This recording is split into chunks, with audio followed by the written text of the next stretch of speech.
வணக்கம். முக்கிய செய்திகள்.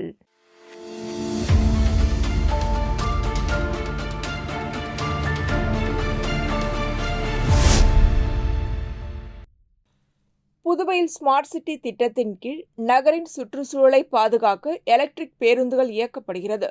20 எலக்ட்ரிக் பேருந்துகள் மத்திய அரசின் நிதி உதவியுடன் 100 எலக்ட்ரிக் பேருந்துகள் புதுவை சாலை போக்குவரத்து கழகத்திற்கு ஒதுக்கப்பட்டுள்ளது. முதற்கட்டமாக 25 எலக்ட்ரிக் பேருந்துகள் புதுவைக்கு வந்தது. இந்த பேருந்துகள் தனியார் பங்களிப்புடன் இயக்கப்பட்டு வருகிறது. இப்பேருந்துகள் பயணிகள் மத்தியில் பெரும் வரவேற்பை பெற்றுள்ளது. நகர மற்றும் கிராம பகுதியில் பெரிய பேருந்துகள் செல்ல வசதியில்லாத இடங்களில் இந்த புதிய எலக்ட்ரிக் பேருந்துகள் சுலபமாக சென்று வருகிறது.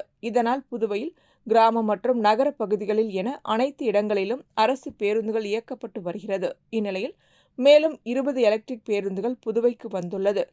இவை மேட்டுப்பாளையம் போக்குவரத்து முனையத்தில் நிறுத்தி வைக்கப்பட்டுள்ளது. தேர்தல் முடிவுகள் வெளியான பின்னர் இப்பேருந்துகள் கிராமப்புறங்களுக்கு இயக்கப்படும் என அதிகாரிகள் தெரிவித்துள்ளனர்.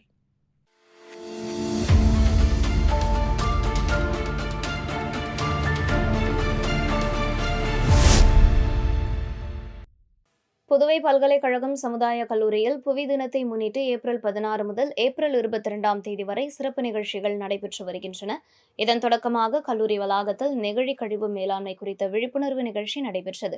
தொடர்ந்து 200க்கும் மேற்பட்ட மாணவ மாணவிகள், ஆசிரியர்கள் மற்றும் அலுவலக ஊழியர்கள் கலந்து கொண்டு கல்லூரி வளாகம் மற்றும் சுற்றுப்புற பகுதிகளை சுத்தம் செய்யும் பணியில் ஈடுபட்டனர். இந்த நிகழ்ச்சி கல்லூரி முதல்வர் முனைவர் லலிதா ராமகிருஷ்ணன் வழிகாட்டுதலின் பேரில் முதுநிலை பேராசிரியர் முனைவர் பாண்டு தொடங்கி வைத்தார். மேலாண்மைத்துறை உதவி பேராசிரியர் மற்றும் புவிநாள் ஒருங்கிணைப்பாளர் முனைவர் பாரதி, முனைவர் சத்தியமூர்த்தி ஆகியோர் நிகழ்ச்சியை ஒருங்கிணைத்தனர். மேலும் பிஸ்லரி இன்டர்நேஷனல் பிரைவேட் லிமிடெடின் சஸ்டைனபிலிட்டி எக்ஸிகியூட்டிவ் CSR குழு உறுப்பினர் ஐயப்பன் ஜே ஆதரவு அளித்தார். சமூக ஈடுபாடு நடவடிக்கை குழு உறுப்பினர் செல்வம் மற்றும் கல்லூரி ஆசிரியர்கள், அலுவலக ஊழியர்கள் இணைந்து நிகழ்ச்சியை நடத்தினர். புவி தின கொண்டாட்டங்கள் ஏப்ரல் 22 வரை தொடர்ந்து நடைபெற உள்ளதாக கல்லூரி நிர்வாகம் தெரிவித்துள்ளது.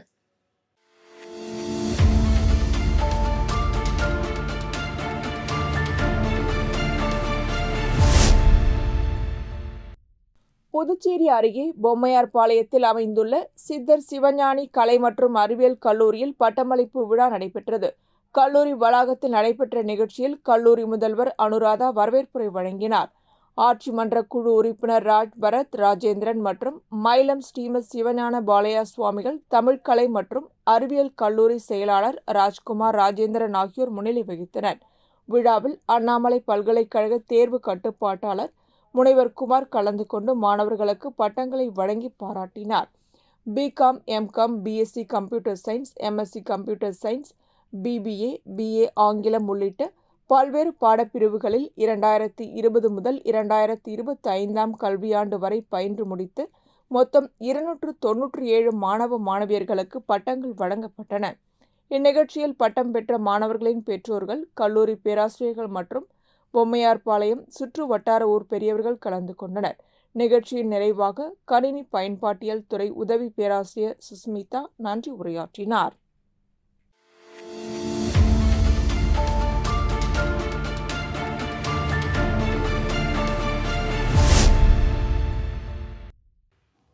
புதுச்சேரி பிள்ளையார்குப்பம் ஸ்ரீ கூத்தாண்டவர் திருக்கோவிலில் கும்பாபிஷேக விழா கடந்த மார்ச் மாதம் 8ஆம் தேதி நடைபெற்றது. இதனைத் தொடர்ந்து அருள்மிகு ஸ்ரீ கூத்தாண்டவர் சுவாமி திருக்கோவிலில் திருவிழாவினை முன்னிட்டு ஸ்ரீ விநாயகர் பூஜை நிகழ்ச்சியும், அதனைத் தொடர்ந்து மகா யாகசாலை பூஜையும், அதனைத் தொடர்ந்து செட்டியார் மரபினர் கொடியேற்றம் நிகழ்ச்சி நடைபெற்றது. மேலும் புதிதாக வைக்கப்பட்டுள்ள கொடிமரத்திற்கு பால், சந்தனம், பன்னீர் உள்ளிட்ட திரவியங்களால் அபிஷேகம் நடைபெற்று வேத மந்திரங்கள் ஓத தீபாராதனை காண்பிக்கப்பட்டு கொடியேற்றம் நிகழ்ச்சி நடைபெற்றது. இதில் சுற்றுவட்டார பகுதிகளை சார்ந்த பக்தர்கள் கலந்து கொண்டு சாமி தரிசனம் செய்தனர். இந்நிகழ்ச்சியில் ஊர் பெரியோர்கள், முக்கியஸ்தர்கள் உட்பட பக்தர்கள் கலந்து கொண்டு சுவாமி தரிசனம் செய்தனர். தொடர்ந்து ஆலயம் சார்பாக விழாவில் கலந்து கொண்ட பக்தர்களுக்கு அன்னதானம் வழங்கப்பட்டது. நிகழ்ச்சிக்கான ஏற்பாட்டினை கோவில் நிர்வாக அதிகாரி, திருப்பணி குழுவினர், பிள்ளையார்குப்பம் கிராம பொதுமக்கள் மற்றும் இளைஞர்கள் செய்திருந்தனர். மேலும் ஏப்ரல் 21ஆம் தேதி கிராமம் சார்பாக கொடியேற்றம் நிகழ்ச்சியும், 28ஆம் தேதி திருக்கல்யாணமும், 29ஆம் தேதி தேர் திருவிழாவும், மே மாதம் 14ஆம் தேதி படுகளம் எழுப்புதல் நிகழ்ச்சியும் நடைபெறவுள்ளதாக ஆலயம் சார்பாக தெரிவிக்கப்பட்டது. இதில் பக்தர்கள் திரளாக கலந்து கொண்டு கூத்தாண்டவர் சுவாமியின் அருளை பெறுமாறு ஆலயம் சார்பாக கேட்டுக் கொள்ளப்படுகிறது.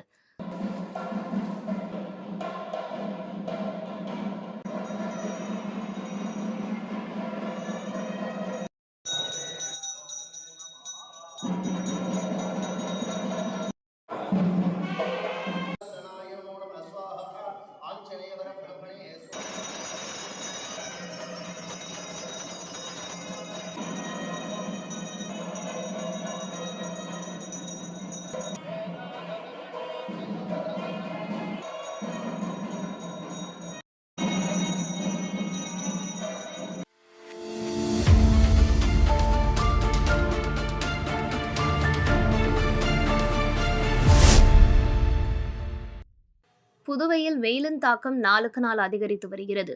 இருசக்கர வாகன ஓட்டிகள் சிக்னலில் நிற்கும் போது வெயிலால் கடும் அவதி அடைந்து வருகின்றனர். இந்த நிலையில் வாகன ஓட்டிகள் அவதிப்படாமல் இருக்க புதுவை, காரைக்காலில் அனைத்து சிக்னல்களிலும் அரசு பொதுப்பணித்துறை சார்பில் பசுமை பந்தல் ஆண்டுதோறும் அமைக்கப்பட்டு வருகிறது.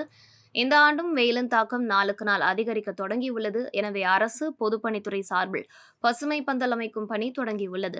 அஜந்தா சிக்னலில் 2 இடங்களில் பசுமை பந்தல் அமைக்கப்பட்டுள்ளது. ராஜீவ்காந்தி, இந்திரா காந்தி சதுக்கம், அண்ணா சதுக்கம், ராஜா தியேட்டர் சந்திப்பில் பசுமை பந்தல் அமைக்க தூண்கள் மட்டுமே நிறுவப்பட்டுள்ளன. ஆனால் இன்னும் இங்கு பசுமை பந்தல் அமைக்காமல் கிடப்பில் போடப்பட்டன. எனவே பொதுமக்கள், வாகன ஓட்டிகள் மதிய வேளையில் வெயிலால் கடும் அவதியடைந்து வருகின்றனர். இந்த சிக்னல்களில் பசுமை பந்தல் விரைவில் அமைக்க பொதுப்பணித்துறை நடவடிக்கை எடுக்க வேண்டும் என்று வாகன ஓட்டிகள் கோரிக்கை விடுத்து வருகின்றனர்.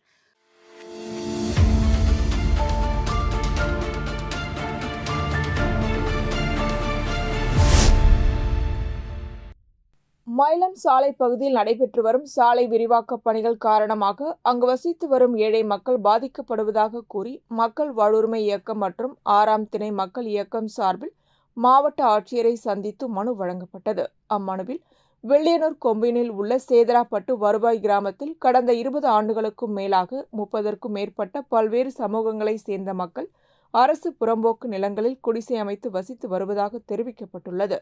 மேலும் அங்கு வசிக்கும் மக்களிடம் உணவு பங்கீட்டு அட்டை, ஆதார் அட்டை, வாக்காளர் அட்டை, குழந்தைகளின் பிறப்பு சான்றிதழ் உள்ளிட்ட அனைத்து அரசு ஆவணங்களும் இருப்பினும் இதுவரை இலவச மனைப்பட்டா வழங்கப்படவில்லை என குறிப்பிடப்பட்டுள்ளது. இந்நிலையில் சாலை விரிவாக்க பணிக்காக நெடுஞ்சாலைத்துறை குடிசைகளை அகற்ற நடவடிக்கை எடுத்து வருவதாகவும் முதற்கட்டமாக பழமையான மரங்கள் அகற்றப்பட்டு வருவதாகவும் கூறப்பட்டுள்ளது. எனவே அப்பகுதியில் வசித்து வரும் மக்களுக்கு மாற்று ஏற்பாடுகள் செய்யும் வரை போதிய கால அவகாசம் வழங்கவும், பாதிக்கப்பட்ட குடும்பங்களுக்கு இலவச மனைப்பட்டா வழங்கவும் நடவடிக்கை எடுக்குமாறு மனுவில் கோரிக்கை விடுக்கப்பட்டுள்ளது. சுமார் 30 குடும்பங்கள் அங்கே 20 ஆண்டு காலமாக இருக்கிறார்கள். இதனை உடனடியாக வட்டாட்சியர் மூலமாக கணக்கெடுத்து நில அளவை பதிவேடுகள் துறை உடனடியாக அவர்களுக்கு இலவச வீட்டுமனை பட்டா கொடுக்க வேண்டும் என்கிற கோரிக்கையை வலியுறுத்தி மக்கள் வாழ்வுரிமை இயக்கம் சார்பாகவும் 6ஆம் திணை மக்கள் இயக்கம் சார்பாகவும் அங்க இருக்கிற குடிசை வாழ் மக்கள் மற்றும் அவர் ஆதரவாளர்கள் நட்பு சக்திகளோடு வந்து இன்றைக்கு மாவட்ட ஆட்சியரை சந்தித்து மனு அளித்திருக்கிறோம். அதற்கு அடுத்த கட்டமாக நில அளவை பதிவேடுகள் துறை இயக்குனரை சந்திப்போம். இப்ப தேர்தல் நடத்தை விதிமுறைகள் இருப்பதனால இந்த நடத்தை விதிமுறைகள் காலம் முடிந்த பின்னாலே நில அளவை பதிவேடுகள் துறை இயக்குனரை சந்தித்து இந்த பட்டா சம்பந்தமாக அழுத்தம் கொடுப்போம்.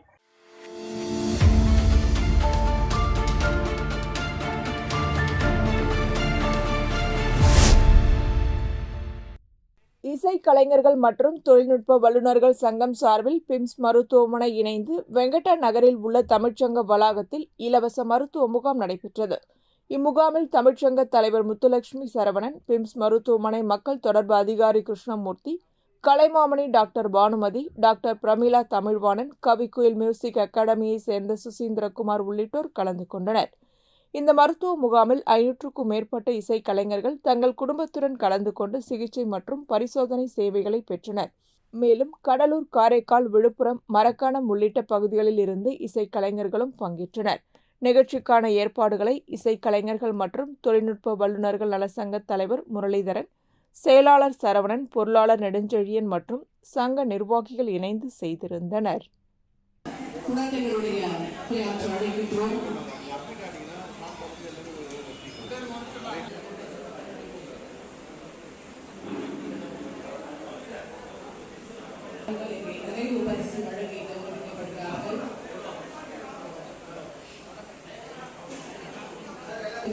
பெருமகிழ்ச்சி கொள்கின்றோம்.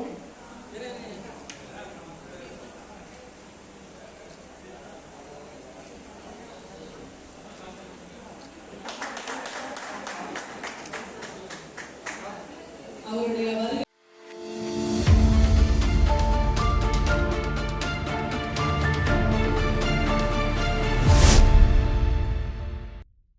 புதுச்சேரி வில்லியனூர் பகுதியில் உள்ள ஏழை மாரியம்மன் ஆலயம் அருகே சித்திரை மாத அமாவாசையை முன்னிட்டு அன்னதானம் வழங்கும் நிகழ்ச்சி நடைபெற்றது.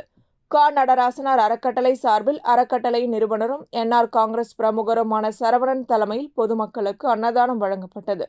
முன்னதாக அலங்கரிக்கப்பட்ட மறைந்த முன்னாள் சட்டமன்ற உறுப்பினர் நடராஜன் திருவுருவப் படத்திற்கு மாலை அணிவித்து மலர் தூவி மரியாதை செலுத்தி பொதுமக்களுக்கு அன்னதானம் வழங்கும் நிகழ்ச்சி தொடங்கப்பட்டது. இதில் பொதுமக்கள் கலந்து கொண்டு அன்னதானம் பெற்று சென்றனர். நிகழ்ச்சிக்கான ஏற்பாடுகளை நடராசனார் அறக்கட்டளை நிர்வாகிகள் செய்திருந்தனர்.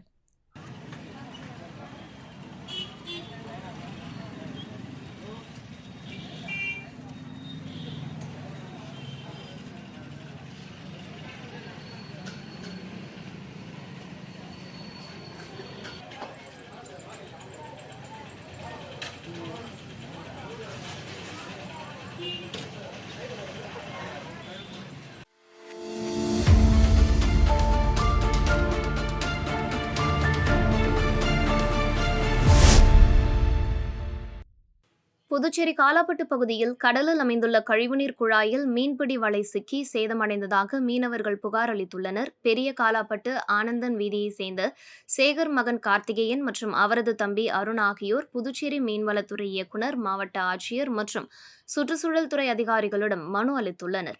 அந்த மனுவில் கடந்த மார்ச் 31ஆம் தேதி பைப்பர் கட்டுமரம் படகில் 4 பேர் இணைந்து கனக செட்டிக்குளம் கடற்பகுதியில் சுமார் 5 மீட்டர் ஆழத்தில் மீன்பிடிக்க சென்றதாக தெரிவித்துள்ளனர்.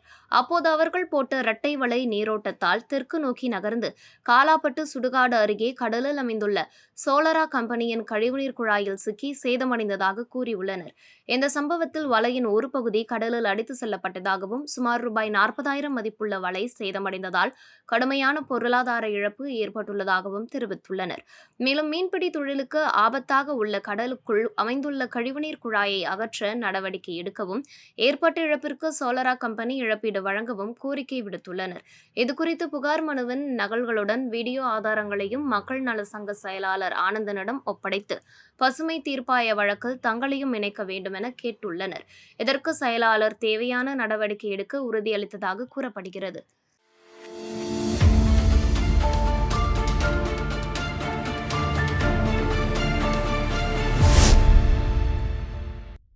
மத்திய அரசு ஊழியர்களுக்கு வழங்கப்படும் அகவிலைப்படியை உயர்த்தாததை கண்டித்து அரசு ஊழியர் சங்கங்களின் சம்மேளனம் சார்பில் போராட்டம் நடைபெற்றது. ஒவ்வொரு ஆண்டும் ஜனவரி மற்றும் ஜூலை மாதங்களில் மத்திய அரசு ஊழியர்களுக்கு வழங்கப்படும் அகவிலைப்படியை உயர்த்தாததை கண்டித்து அரசு ஊழியர் சங்கங்களின் சம்மேளனம் சார்பில் போராட்டம் நடைபெற்றது. ஒவ்வொரு ஆண்டும் ஜனவரி மற்றும் ஜூலை மாதங்களில் மத்திய அரசு ஊழியர்களுக்கு அகவிலைப்படி உயர்த்துவது வழக்கம். ஆனால் இந்த ஆண்டிற்கான உயர்வு இதுவரை அறிவிக்கப்படாததால் அதனை கண்டித்து அண்ணா சாலையில் ஆர்ப்பாட்டம் நடத்தப்பட்டது. இந்த ஆர்ப்பாட்டத்திற்கு சம்மேளன தலைவர் ரவிச்சந்திரன் தலைமை தாங்கினார். கௌரவ தலைவர் பிரேமதாசன், பொதுச் செயலாளர் முனுசாமி, செய்தி தொடர்பாளர் டாக்டர் நமச்சிவாயம் ஆகியோர் முன்னிலை வகித்தனர்.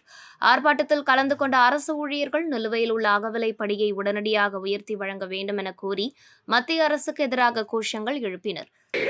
அரசு ஊழியர்களும் ஓய்வூதியர் பயன் பெறும் அரசு ஊழியர் சம்மேளனம் ஜிந்தாபாத் ஜிந்தாபாத். உங்களை நாங்கள் நம்ப மாட்டோம். வெளியிடு வெளியிடு உடனடி.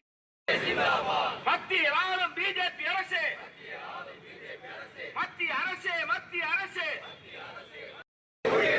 DA ஆணையை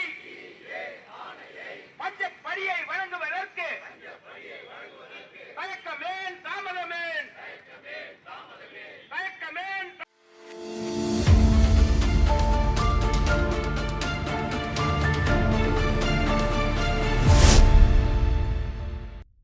காரைக்கால் திருநகரில் டாக்டர் அம்பேத்கரின் 135வது ஜெயந்தியை முன்னிட்டு முப்பெரும் விழா நடைபெற்றது. இவ்விழாவில் சிறப்பு விருந்தினர்கள் கலந்து கொண்டு பல்வேறு போட்டிகளில் பங்கேற்றவர்களுக்கு பரிசுகளை வழங்கினர்.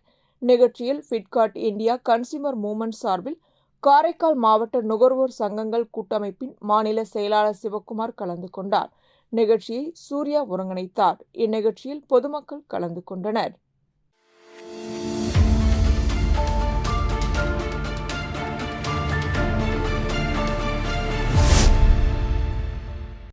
புதுச்சேரி குயவர்பாளையம் பகுதியில் அமைந்துள்ள அருள்மிகு ஸ்ரீ முத்துமாரியம்மன் ஆலயத்தில் 58ஆம் ஆண்டு சித்திரை வருடப்பிறப்பு உற்சவத்தினை முன்னிட்டு அதன் ஒரு பகுதியாக அம்மனுக்கு மகா அபிஷேகமும் நடன அலங்காரமும் மின் அலங்காரத்துடன் விநாயகர், முருகர், அம்மன் வீதி உலாவும் நடைபெற்றது.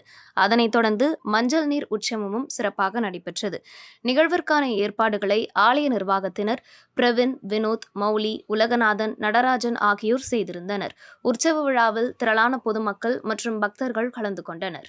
மேலும் வெள்ளிக்கிழமையன்று விளக்கு பூஜையும் ஸ்ரீ முத்துமாரியம்மன் சர்வ அலங்காரத்தில் ஊஞ்சல் உற்சவமும் தொடர்ந்து உடுக்கை பம்பையுடன் தாலாட்டும் நடைபெறும். இதில் பக்தர்கள் திரளாக கலந்து கொண்டு அம்மன் அருளை பெறுமாறு ஆலய நிர்வாகம் சார்பில் கேட்டுக்கொள்ளப்படுகிறது. இத்துடன் செய்திகள் நிறைவடைகின்றன.